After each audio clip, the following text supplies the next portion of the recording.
Усім привіт! В етері телеканалу телепрограма «Бугунь». Сьогодні мене звати Айдер Муждабаєв, і мій гость сьогодні людина, яку ви всі знаєте. Він постійний гість наших етерів, і зараз у ці складні часи він разом із нами, хоча знаходиться в Сполучених Штатах Америки. Вітаємо Ігор Айзенберг, професор, завідувач кафедрою Computer Science університету Манхеттен Коледж Нью-Йорку. Чи я все правильно сказав, пане Ігоре? Все правильно, Антер. Вітаю всіх глядачів каналу ОТР. Ну, напевно, будь-яка розумна людина в Україні читає Фейсбук Ігоря Айзенберга. Ну, крім всього іншого, ти перший, ну, майже завжди перший, перекладаєш з англійської мови новини важливі. Тут через різницю часу ми бачимо першими завдяки тобі. І я б хотів, щоб ти сам визначив, знаєш, головне, що зараз відбувається в Сполучених Штатах, про що там кажуть стосовно України і не стосовно України. Ну, звісно, ми і обговоримо і довибори, і вибори в Конгрес і Сенат, і тощо, але все ж таки спочатку те, що безпосередньо стосується України, останніх подій і реакції на них як американського уряду, політиків, там, так і американського суспільства. Прошу вас, пане Ігоре. Головне, що відбувається в Сполучених Штатах, це, звичайно, передвиборча кампанія, тому що 8 листопада будуть вибори, повністю переобирається Палата представників, переобираються 35 сенаторів зі 100, приходять вибори губернаторів, якщо не помиляюсь, в 35 штатах, тобто в переважній більшості штатів. Будуть приходити вибори в місцеві легіслатури штатів. Ну і, власне, вибори вже йдуть, тому що в більшості штатів йде дострокове голосування, воно вже почалося, в деяких інших штатах розпочнеться найближчими вихідними. І Сполучені Штати живуть передвиборчою кампанією, тобто це основні новини, які ми бачимо, скажімо, на американських телеканалах, в американських газетах, вони стосуються передвиборчої кампанії, оцінюються шанси, чи вдасться республіканцям, скажімо, виграти вибори, принаймні в Палату представників, чи вдасться демократам зберегти більшість в обох палатах. Ну, це те, що відбувається в Америці. З того, що стосується України, то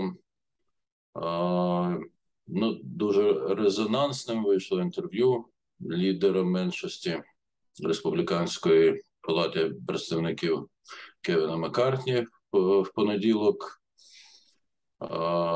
ну, чи вівторок вранці, ну, немає значення. Словом, це останнє інтерв'ю, в якому він сказав, що якщо республіканці отримають більшість в Палаті представників, ну а він тоді збирається бути і спікером, то Україна не буде автоматично отримувати гроші на допомогу, тобто республіканці не будуть автоматично виділяти гроші на допомогу Україні в бюджеті, як він сказав, не будуть виписувати пустий чек. І це дуже жваво обговорюється. А що це значить на практиці? Або це така, знаєш, гра передвиборча, ну, тобто ми не дамо демократам, якщо ви нас оберете, не дамо демократам витрачати гроші безконтрольно. Не через це навіть, що Україна погана, а просто ось, ну, вони конкуренти наші, ми маємо впливати на бюджет, там, маємо взяти там, ну, я не знаю, контроль там над бюджетом. Чи це суто антиукраїнське таке висловлення? Як ти думаєш? Я би сказав, що це суто... Це висловлювання суто таке от висловлювання сучасних американських правих. От це їхня позиція. Власне, ту ж саму позицію висказав Ілон Маск тиждень тому. Вона нічим не відрізняється. Тобто це позиція. Я би її не називав антиукраїнською.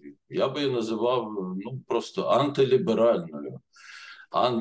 Антидемократичною. Не в сенсі того, що вона проти демократичної партії американської, а в сенсі того, що вона проти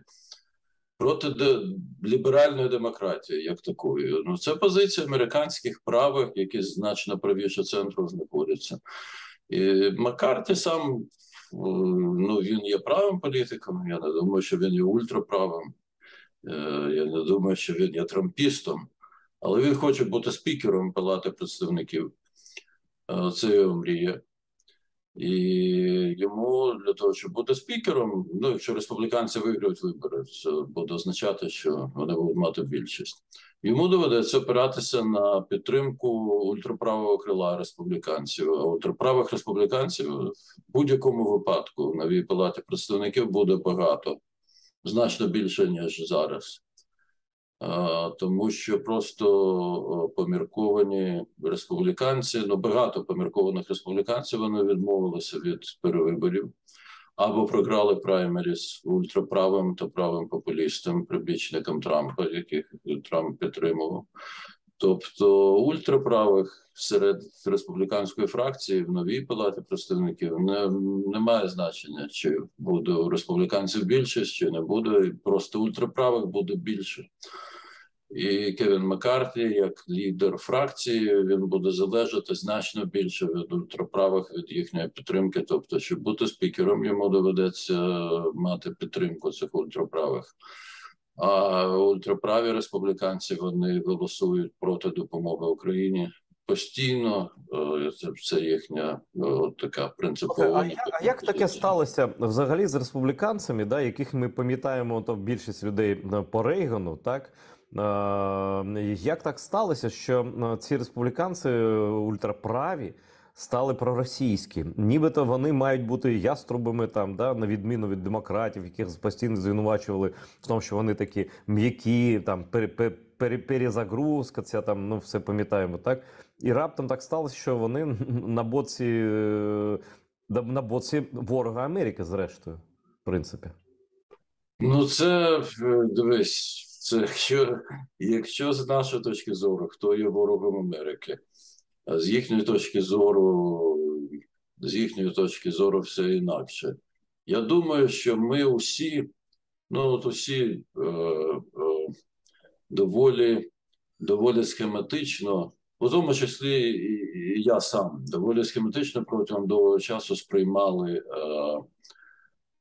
ставлення республіканської партії Сполучених Штатів, ну, от, до Росії, тому що ми переносили це ставлення з часів Радянського Союзу.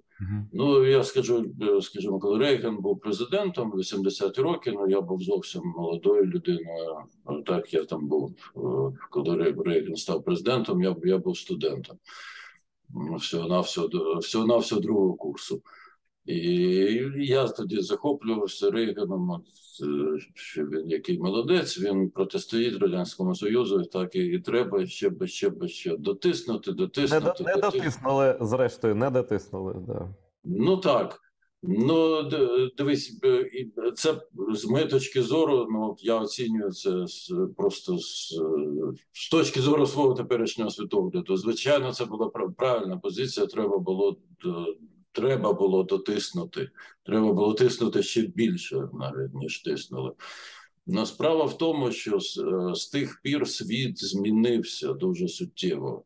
Рейган перестав бути президентом Сполучених Штатів вже більше як 33 роки тому, на 33, майже 34. Буде в січні наступного року 34 роки, як Рейган не президент. А світ з тих пір дуже сильно змінився. І Рональд Рейган, як і тодішня республіканська партія, вони вважали комунізм ворогом Америки, ворогом свободи в світі, і вони так сприймали комунізм, комуністичну ідеологію, як абсолютно ворожу, як протилежну до ідеології свободи.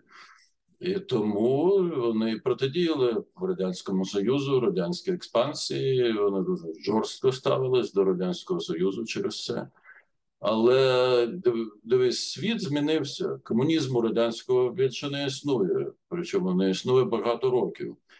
І навпаки, в Росії, в путінській Росії вже, значить, більше 20 років будується, вже побудована така авторитарна, наразі вже, напевно, можна сказати, тоталітарна права диктатура. Права, не ліва, а саме права. Це типова права диктатура, фашистська диктатура. Можна абсолютно порівнювати з фашистською диктатурою Муссоліні в Італії або з нацистською диктатурою Гітлера в Німеччині. Настільки багато спільних рис, що просто жахливо робиться. Так? І справа в тому, що американські праві, які вважали комунізм своїм ворогом, вони не переносять це, не переносили ніколи це, і зараз не переносять це ставлення до комунізму, до путінської Росії. Абсолютно навпаки, у багатьох дуже американських правих є ставлення зовсім інше. Вони вважають, що Росія – це така от біла християнська країна. О, мрія така, мрія американського расиста такого. Так, саме так. І що абсолютно саме так, що там в Росії вони відстоюють сімейні цінності, а американські праві теж вони кажуть, що вони відстоюють сімейні цінності. Ми можемо казати, що це спотворене уявлення чи не спотворене уявлення, але ми маємо просто взяти до уваги, що в Сполучених Штатах є дуже багато людей. Це принаймні пару десятків мільйонів людей, які є прихильниками абсолютно ультраправого устрою суспільства. Тобто це люди сповідують ультраправу ідеологію. Ну, такий собі християнський Іран, так? В головах. Ну, такий собі, напевно, так. Вони вважають, що це, я не знаю, що це спільного з християнством має, тому що, ну, як на мене, усі релігії, взагалі усі світові релігії, вони не сповідують ненависті, це вже політики чи реакційні теологи з будь-якої релігії, вони роблять такі похідні, що от релігії не сповідують ненависті. Ну так, але в їхньому розумінні це вони би хотіли побудувати от такий собі християнський Іран, там, де будуть там заборонені аборти, де жінки не будуть мати прав, де буде все лише для білих, ну і так далі, і таке інше. Ну, справа в тому, що в реальності це виливається, от я би навіть більше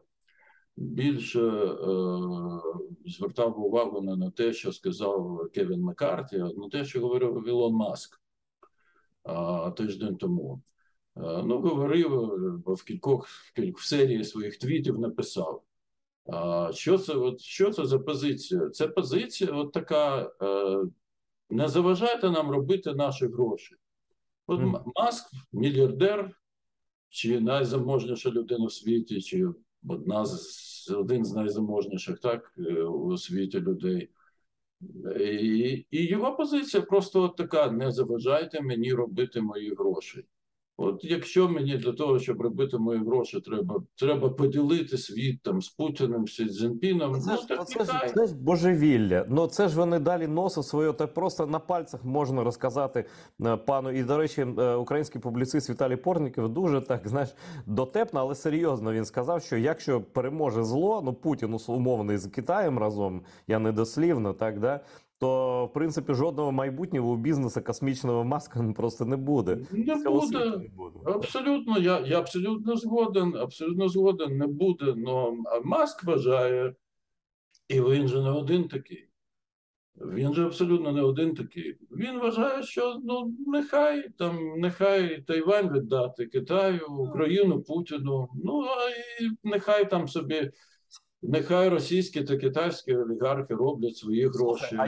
А я не знаю, чи є в Маска діти, а якщо там одного з дітей віддати, щоб далі бізнес вести, Путіну там, чи Цзіньпіню, це теж можна обговорити, напевно, так? Ну, заради майбутнього бізнесу, там, а чого ні, в принципі. Напевно, можна, но дивись, їхня точка зору полягає в тому, що от вони хочуть, щоб їм не заважали робити гроші. А вони вважають, що політичні такі от речі, як і політико-ідеологічні, скажімо, речі, суперечка між ліберальною демократією та авторитаризмом їм заважає робити гроші. Ну, тому що от війна це погано. Давайте, значить, зробимо, щоб війни не було. Щоб війни не було, давайте ми, значить, сядемо, домовимось, поділимо світ А, між сильними нічого, чоловіками. а нічого, що жодного разу ще Росія за свою історію не виконувала жодного договору. Ну нічого, він не знає про це, не в курсі, як ти думаєш? Я думаю, що дивись, що Маск і такі, як Маск, про це в таких категоріях просто не думають. Вони вважають, що їм буде простіше займатися своїм бізнесом, якщо не буде суперечок у світі між ось цими великими державами. І вони вважають, що буде краще, якщо от великими державами будуть керувати сильні чоловіки, які там домовляться між собою, як їм поділити світ на сфери впливу, і щоб у цих сферах впливу кожен міг робити свої гроші, займатися своїм бізнесом. Ну, в принципі, це ж таке собі мафіозне мислення, в принципі, тип мафіозного мислення. Так, ну дивись, це мислення сучасних правих, причому не лише в Сполучених Штатах, десь днів 10 тому, чи тиждень, чи днів 10, ну не зовсім нещодавно. Всім нам відомий угорський прем'єр Орбан. О Боже. Він що сказав? Він сказав, що він хоче миру в Україні, а миру в Україні можна досягти лише якщо значить, Сполучені Штати домовляться з Росією, а хто з боку Сполучених Штатів може домовитися з Росією? Тільки Дональд Трамп. Ну, от це такий. Я це називаю взагалі правим інтернаціоналом. Інтернаціонал ультраправих і правих популістів. І я думаю, що дуже багато хто з нас, ми просто це прогавили. Ну, от ми постійно переносили ставлення Рейгана до Радянського Союзу, до радянського комунізму, на ставлення республіканців до Росії. А це зовсім не тотожні речі. Абсолютно не тотожні. Тому що знаєш, так...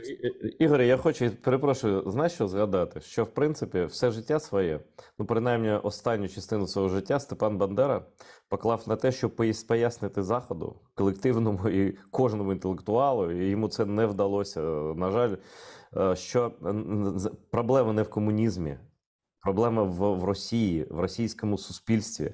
А вони вважали ворогом лише комунізм. І коли вони побачили, що комунізму ніби вже немає, вони сказали, все, більше не тиснемо, все зашибісь, залишайте ядерну зброю. Ну і цю бацилу імперську вони ж залишили недоторканою і зрештою ми маємо те, що... Саме так, тому що, дивись, навіть сам Рейган, до речі, коли він гуляв по Червоній площі в Москві з Горбачовим у 88-му році, він відмовився від свого ж терміну «імперія зла» публічно. Він сказав, я ж кажу, да. Ми не пам'ятаємо багато дрібниць таких, які не є дрібницями. Просто люди не розуміють. Тобто гріх – це не комунізм. Гріх – це імперська політика, невизнання законів міжнародних, невизнання міжнародних кордонів. І тут комунізм, не комунізм. Росія ніколи чужих кордонів не поважала, жодного договору не поважала. Ну, лише сила. Так, це протягом всієї своєї історії, звичайно, тому що це Росія. Коли вже світ вивчить цю історію? Ти не знаєш, там не в курсі? Я думаю, що частина світу вивчила зараз цю історію і добре її розуміє, але частина не вивчила. От біда, як на мене, біда в тому, що дуже багато правих політиків у світі взагалі, в Сполучених Штатах зокрема, вони цього не розуміють, не бажають розуміти, вони вважають за краще от мати якийсь такий світ, поділений на сфери впливу, де можна робити гроші, де все спокійно, і ніхто їм не заважає займатися своїми справами. Тобто з американської точки зору, дивись, це ізоляціонізм, який не новий для Америки, скажімо, ізоляціоністські такі течії були дуже сильними в Америці напередодні Другої світової війни. Так, Вони були дуже сильними, і тоді вони також виходили з правого крила політичного спектру. Були дуже праві, були ультраправі. Ой, а я знаєш навіть що бачив? Я бачив фото такі, ну, звісно, чорно-білі, там з газет американських 38-го, 39-го, 42-го навіть року, де було написано прямим текстом: даєш зброю Британії, підтримуєш війну. Ну, тобто Британія Так, просто так, ну це UK міняєш на Ukraine і нічого там не ну змінює. так само це і було. І також тоді був, скажімо, Генрі Форд, Да, абсолютно. аналог Ілон сьогоднішнього Маск нафти. такий самий, да. Ну так він був людиною абсолютно ультраправими поглядами. Він відкрито був прибічником нацистських ідей. Він дуже добре ставився до Гітлера. Чарльз Ліндберг, відомий американський льотчик, який був теж одним з лідерів ультраправого руху тодішнього американського. Дуже сильною була ця течія на американський ізоляціонізм, тобто, що Америка взагалі Америка має бути в стороні від усього того, що Ну, а там як ти думаєш, Ігорі? Ну а зараз чи це може спрацювати, коли світ такий глобальний, коли значить, заплющити очі ну складніше, ніж тоді. Да? Ну зараз просто global world. Да? Ну, от, чи вдасться їм якось переконати виборців, що там заборона абортів і розподіл світу там з тиранами це класно, кльово і майбутнє для Америки, чи ні? Ну, ти знаєш, насправді головною темою передвиборчої кампанії є така, я би сказав, мала економіка. Угу. Тобто, так, аборти є темою передвиборчої кампанії. Як на мене, це важлива тема, тому що демократи, якби вони більше про це говорили, вони б могли більше виборців заохотити просто голосувати за себе. Тому що ну, заборона абортів – це середньовіччя. І республіканці абсолютно відкрито кажуть, що якщо вони будуть мати більшість в обох палатах Конгресу, то вони проведуть закон з забороною абортів по всій країні. Ну, так само, як демократи, лише значно більш мляво, ніж республіканці, вони кажуть, що ми навпаки, значить, якщо будемо мати більшість, то ми запровадимо закон, що аборт жінка буде мати право на аборт. Ну, головне, це економіка, така би сказала, мала економіка, мала в розумінні, що економіка в розумінні пересічної людини. І тут робиться, що в Америці дуже висока інфляція, найвища за 40 років. Звичайно, інфляція спричинена передусім високими цінами на пальне і продовольство. На продовольство ціни високі, тому що є постійне побоювання, що в світі буде продовольча криза, через те, що Україна протягом довгого часу взагалі не могла експортувати продовольство. Ну і зараз, хоча ця зернова угода діє, Україна експортує значно менше, ніж до 2022 року. А з другого боку, ціни на пальне, вони позначаються також на цінах на продовольство, тому що просто сільське господарство використовує дороге пальне. І це переходить в інфляцію. Тут я навіть знаєш, що чув, що ну напевно це перед виборами теж ну Байден надіється, що спрацює, що навіть обмеження цін, а заборону і експорту нафти може бути запроваджено, як я читав, просто такі ідеї, принаймні в адміністрації є. Ну через те, що дійсно зростає швидше за 40 років ціни, і щось із цим треба робити. І звісно, що ну це не задоволення виборця такого пересічного. Росіяни будуть використовувати, щоб змінити владу. Наразі Байден, що він знову планує збільшити продаж нафти з стратегічних запасів, щоб заборонити експорт нафти з Америки. Це Конгрес повинен прийняти закон. Це не може виконавча влада зробити сама по собі. Ну, більшість є зараз, він може зараз. Ну, в чинному Конгресі, якщо захоче, є, щоправда, в Сенаті треба 60 голосів. Тобто там можна приймати закони лише, принаймні, за частиною підтримки опозиційної партії. Ну, інфляція є, звичайно, що головним чинником передвиборчої кампанії, тому що ну так це позначається на повсякденному житті пересічних людей, тому що люди витрачають більше грошей просто і на продовольство, А вони, а кого звинувачують пересічні американці? Невже вони не бачать, що це через Путіна відбувається? Що це не Байден, такий злий дядька, який хоче там їх, якщо там. Ну, дивись, республіканці у своїй передвиборчій кампанії кажуть, що це саме Байден, що якби вони були при владі, то такого б не було, що в інфляції винний Байден, що він дуже слабкий в економічних питаннях, хоча з другого боку є абсолютно протилежна річ. Рівень безробіття в Сполучених Штатах найнижчий більш ніж за 50 років. А який фактор важить більше? Безробіття або інфляція? Я думаю, що інфляція, тому що це те, що люди відчувають просто під час кожного свого походу в магазин. Коли вони купляють продовольство, коли їм приходять щомісяця рахунки за електрику, там за газ. Зараз починається зима, там, де є опалення, будуть рахунки за опалення. Вони будуть високими, і дійсно рахунки, скажімо, за електрику, вони значно більше, ніж вони були рік тому що паливо дорожче, електрика дорожча. І це те, що люди відчувають просто повсякденно. Що безробіття падає, це з точки зору глобальної економіки, ну, звичайно, це добре, це означає, що створюються робочі місця. Тобто рецесія, яку економісти прогнозували через інфляцію, поки що ці прогнози не виправдовуються. Частина економістів прогнозувала, що може бути економічна рецесія. Ці прогнози не виправдовуються поки що, навпаки. Економіка зростає, робочі місця створюються. Рівень безробіття найнижчий більш ніж як за 50 років. Але люди ж не рахують цей відсоток безробітних, люди рахують гроші у свої. І це працює проти демократів на цих виборах, тому що республіканці це педалюють, що от якби вони були при владі, то цього б не було. Звичайно, якщо розумно так просто проаналізувати, ну, припустимо, що республіканці виграють вибори в Палату представників, навіть що вони виграють вибори і в Сенат.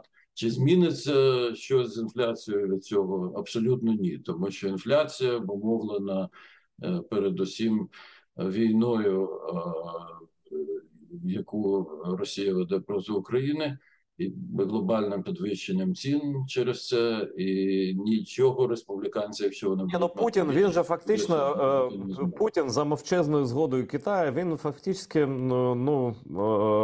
розкачав економіку світову, яка була там врівноважена більш-менш. Це шторм, такий абсолютно штучний шторм. І крім того, про що ми зараз говорили, є дані соцопитувань, де 81, або може я в тебе навіть читав, або більше прихильників демократичної партії вважають допомогу Україні обов'язковою, так? І навіть більшість прихильників республіканської партії на 57%, значно менше, але так само. І в середньому там 60 з чимось там відсотків.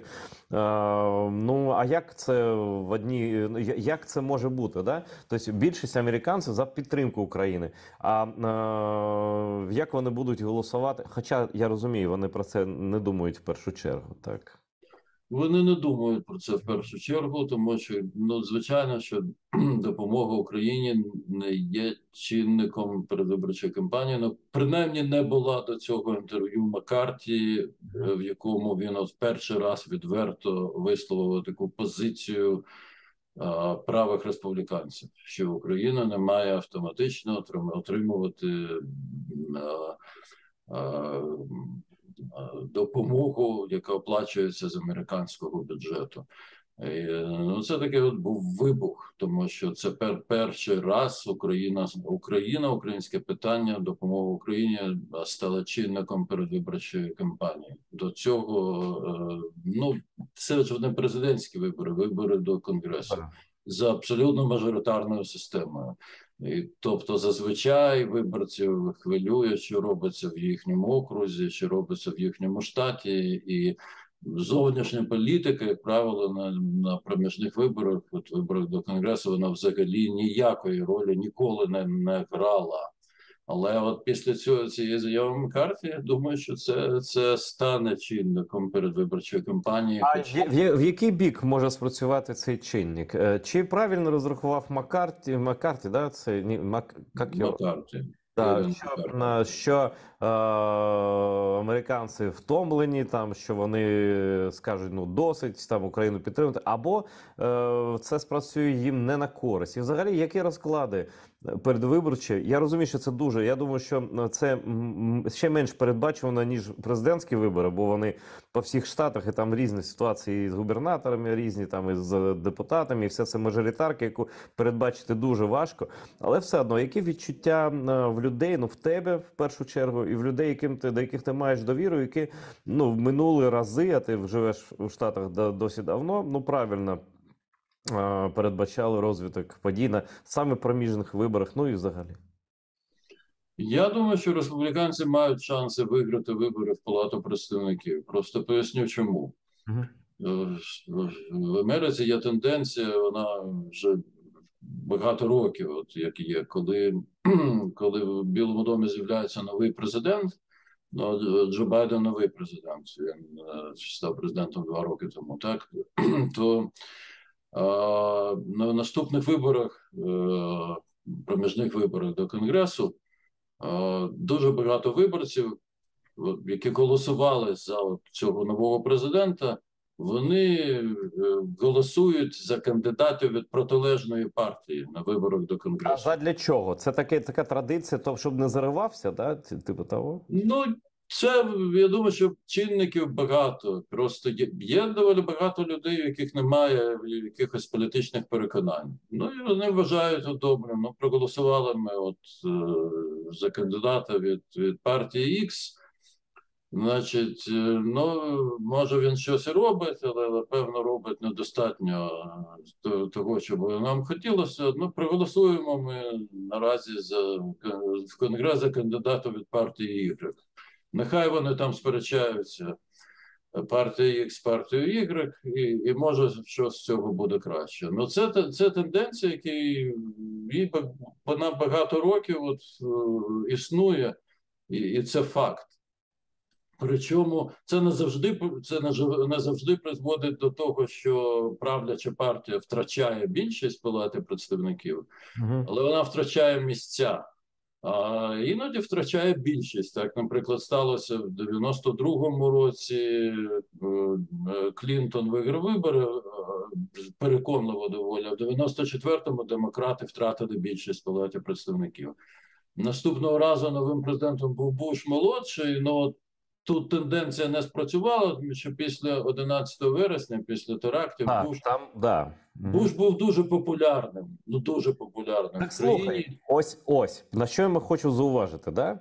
Якщо така логіка, тобто надзвичайні події, тобто це там надзвичайна подія була тероризм, і зараз Росія терористична держава, ну якщо навіть Сполучені Штати так не називають, всі бачать, що це держава-терорист, яка загрожує світу, яка на боці Китаю зрештою, яка проти Заходу, проти свободи. А я знаю просто тут у нас навіть просто серед людей, яких я тут бачу, є американці, які приїжджають просто за ідеєю тут воювати, волонтерити, підтримати, бо вони бачать загрозу свободі, це базова цінність. Чи не може це спрацювати, як і тоді на користь Джорджа Буша, хоча він був республіканець, спрацювати це патріотично, за свободу такий рух, тобто не шлунок, а якась ідея там для тих людей, які вагаються там принаймні. Оскільки тоді це стосувалося безпосередньо Сполучених Штатів, був удар по Сполученим Штатам, і країна вона була під таким стресом, неймовірним, абсолютно вся країна.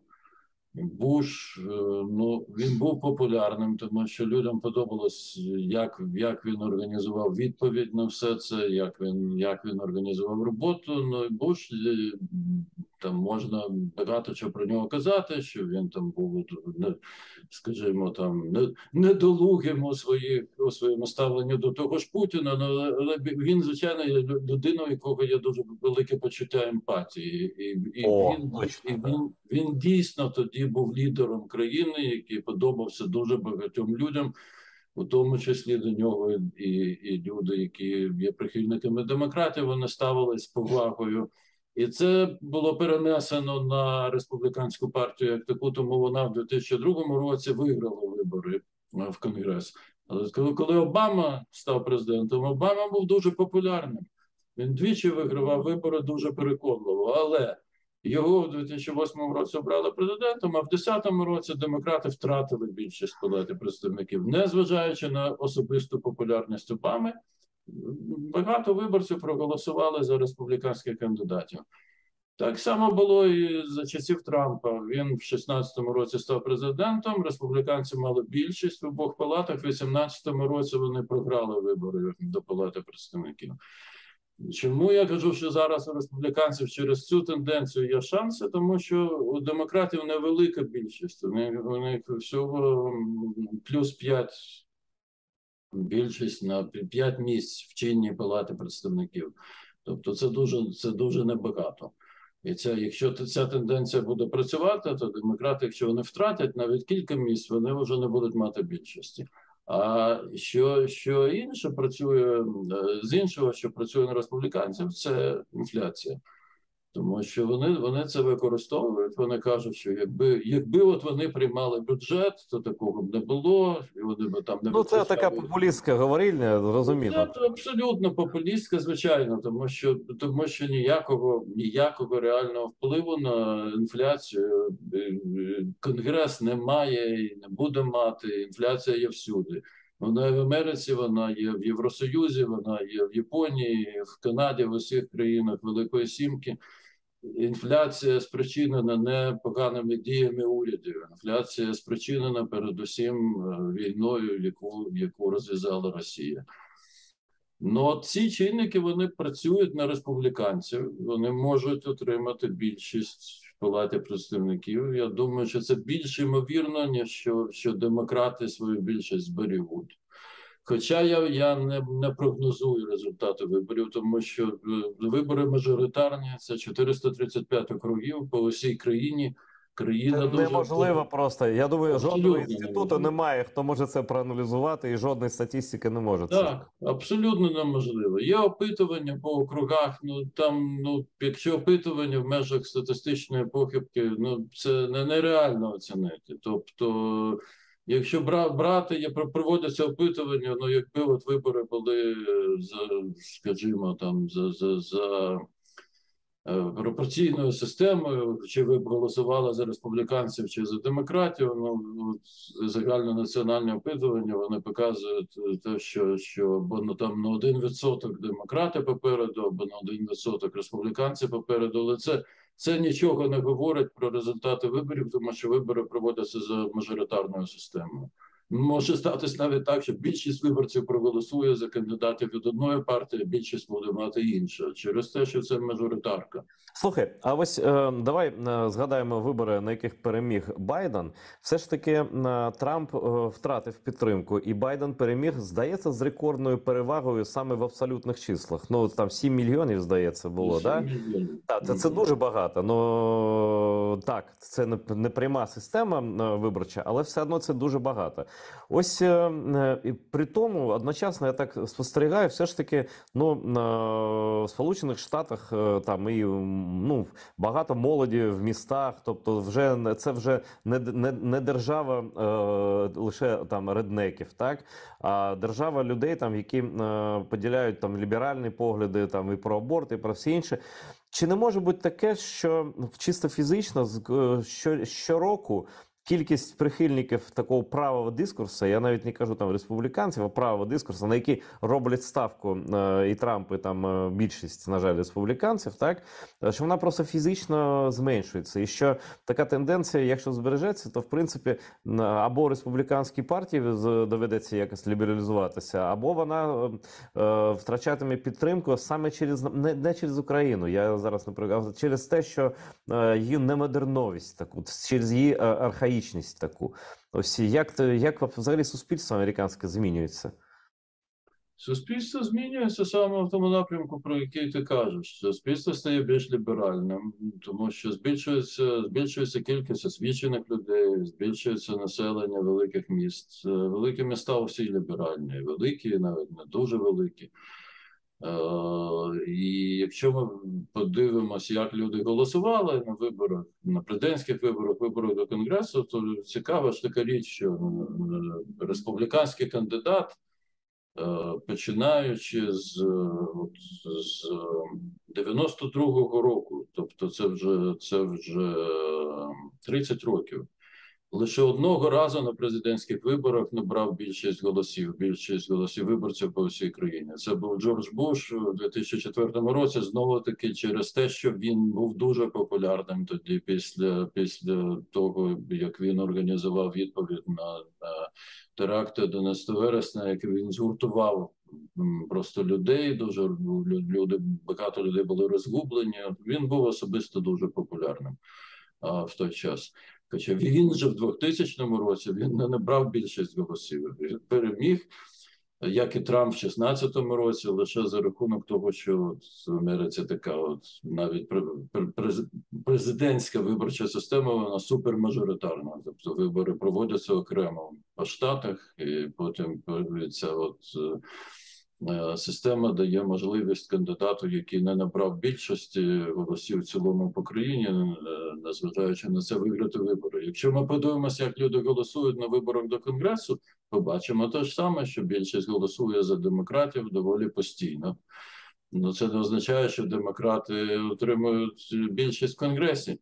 Скажімо, в Сенаті, в чинному Сенаті 50 на 50. 50 демократів, 50 республіканців. Там за рахунок спікерки, так, да. Ну так, але ці 50 демократів обрані 70% населення країни. У той час 50 республіканців обрані 30%.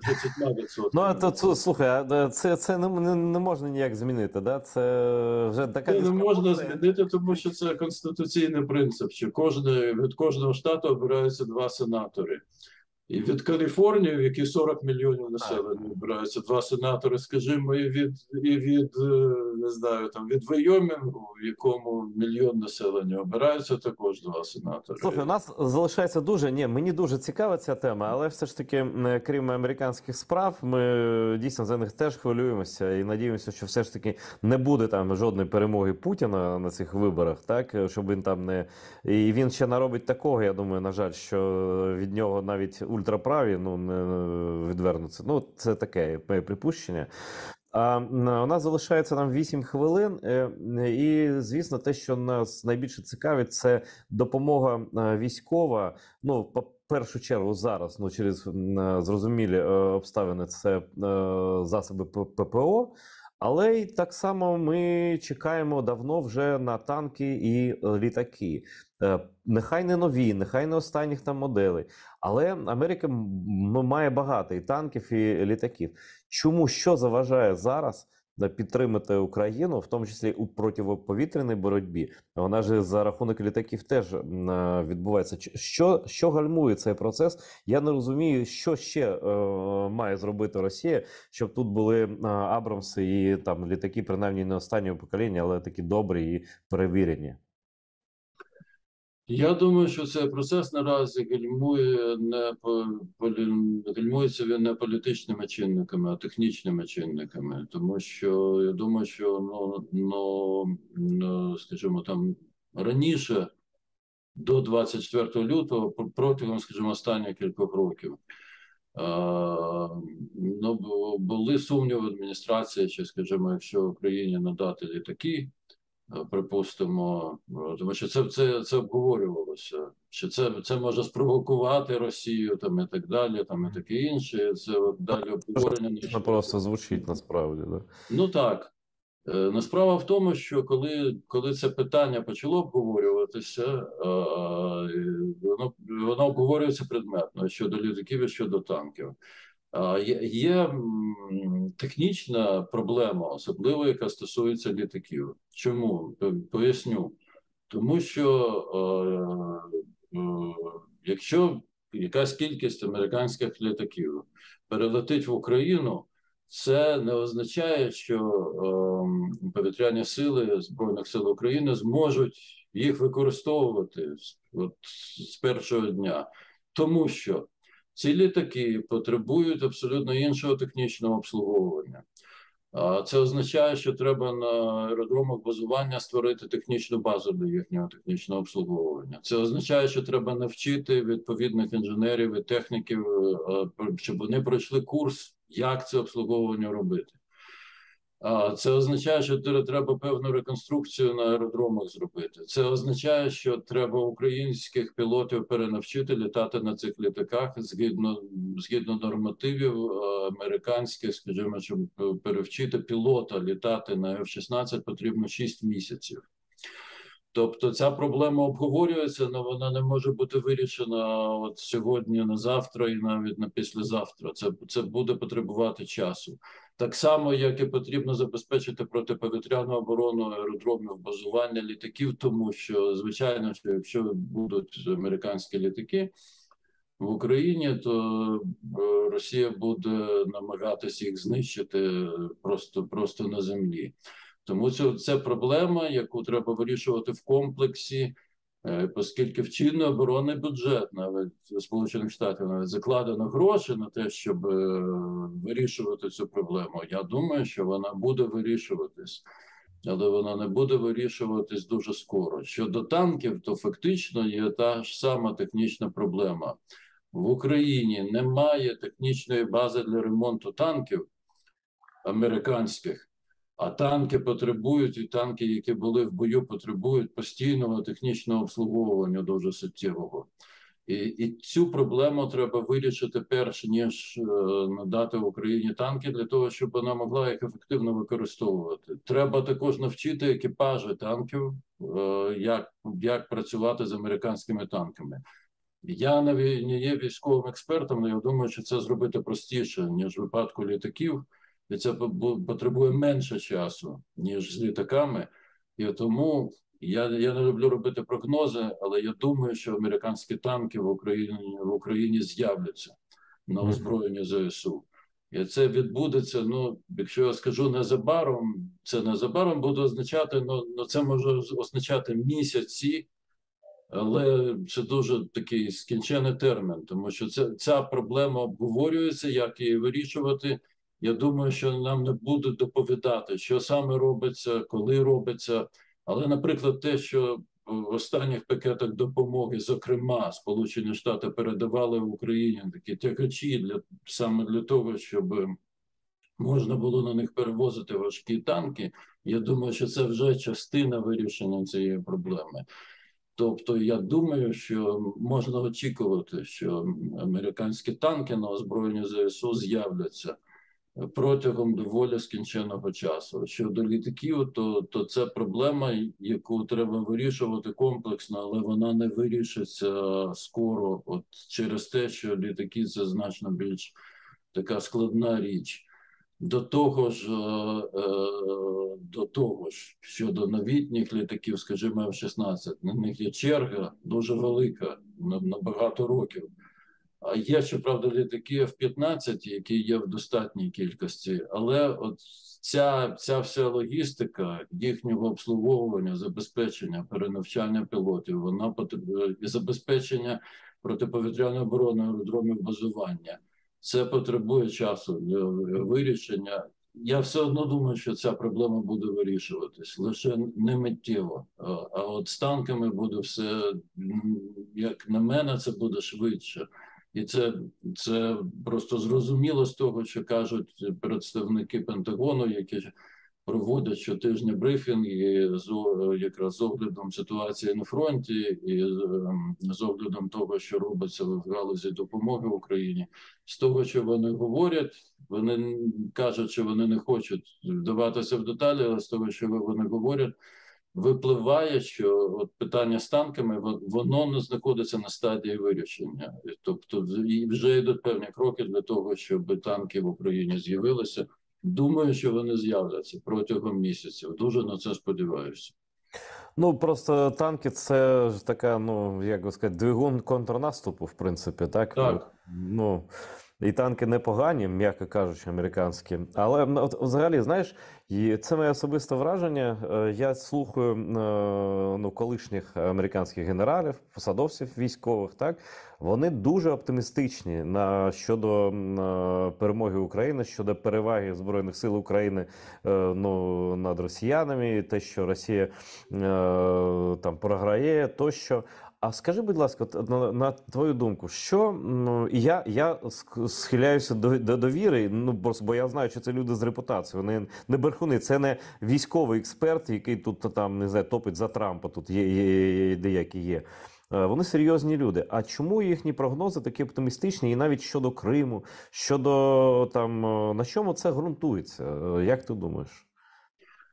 Ну, я теж таки кілька інтерв'ю слухав, я навіть одне з інтерв'ю генерала Бена Ходжеса перекладав. Значить, вони всі ґрунтуються, їхня точка зору ґрунтується на тому, що вони бачать, що відбувається на фронті. Ну так, вони ж не романтики, вони військові. Так. Вони знають, що таке смерть, що таке втрати, що таке бій реальний, да, такий не віртуальний. Угу. Перепрошую. Їхня точка зору ґрунтується на тому, що ЗСУ використовують, як вони всі кажуть, одностайно дуже передову тактику ведення бойових дій. Вони кажуть, що це абсолютно, що деякі з американських генералів цих виставних кажуть, що це має вивчатися в американських академіях. І це обумовлює успіхи Збройних сил України. А Росія використовує, як правило, застарілу радянську тактику ведення бойових дій. Вони також відмічають дуже низьку мораль росіян, на відміну від дуже високого піднесення бойового духу воїнів ЗСУ. І вони ще кажуть про що вони відмічають, що є дуже просто таки унікальна координація дій різних видів збройних сил в Збройних силах України. Тобто абсолютна координація, абсолютно всі діють скоординовано. Що вони відмічають, що дуже добре, що командири на місцях українські, вони мають право приймати рішення, не погоджуючи дрібниці якісь з командуванням зверху, чого немає в російських військах. І Україна через це має перевагу в тактиці ведення бойових дій, має перевагу в бойовому настрої. Американські генерали вважають, що це дуже важливо, і це обумовлює успіхи ЗСУ. А також вони кажуть, що українські збройні сили максимально ефективно використовують західну зброю, яку вони отримують, і мають перевагу через це, тому що Росія не має таких сучасних зразків зброї, скажімо, як ті ж Хаймерси. Росія абсолютно не може їм протидіяти, що російська протиповітряна оборона нічого з ними зробити не може з цими ракетами. І як вона не була, і росіяни не були здатні навіть пошкодити бодай єдиний Хаймерс, який використовується ЗСУ. Ну, вони спроможні, знаєш що, вони спроможні статичні об'єкти атакувати, да? Ну, як електростанції, тощо тут вони майстри, скажімо так. Те, що це... майстри тероризму. Тут майстер тероризм. Держава терорист. Слухай, це, знаєш, Мгм. Це я нещодавно написав це. Я англійською, до речі, написав це в Фейсбуку, поширивши відео нещодавних російських ракетних атак. Просто закликом до англомовних людей з усього світу звертатися до своїх урядів для того, щоб збільшити підтримку України. Я написав. Просто що це те ж саме, що висловлено у вироку Нюрнберзького трибуналу над нацистами, що там злочинці зробили державу інструментом своїх злочинів, і це ж саме відбулося зараз, в 21 сторіччі в Росії, коли злочинці, терористи зробили державу інструментом своїх злочинів і свого тероризму. Просто держава-терорист. Ну, я надіюся, що зрештою вона буде визнана державою терористом і позбавлена місця і в Радбезі ООН, і взагалі в усіх пристойних місцях. Я дуже дякую тобі, Ігоре. Я знаю, що ти трохи перехворів, але вже все більш-менш нормально. Я бажаю тобі одужати повністю, і ти нам дуже потрібен. Здоровий, сильний, аргументований. Дякую за те, що знайшов час. І глядачі АТР, я певен, з великою зацікавленістю послухали тебе.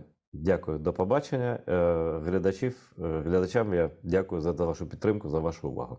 Дякую всім за увагу і перемоги нам усім. Слава Україні! Смерть ворогам, російський рейх буде зруйновано, Крим, Сербія, Столоджах.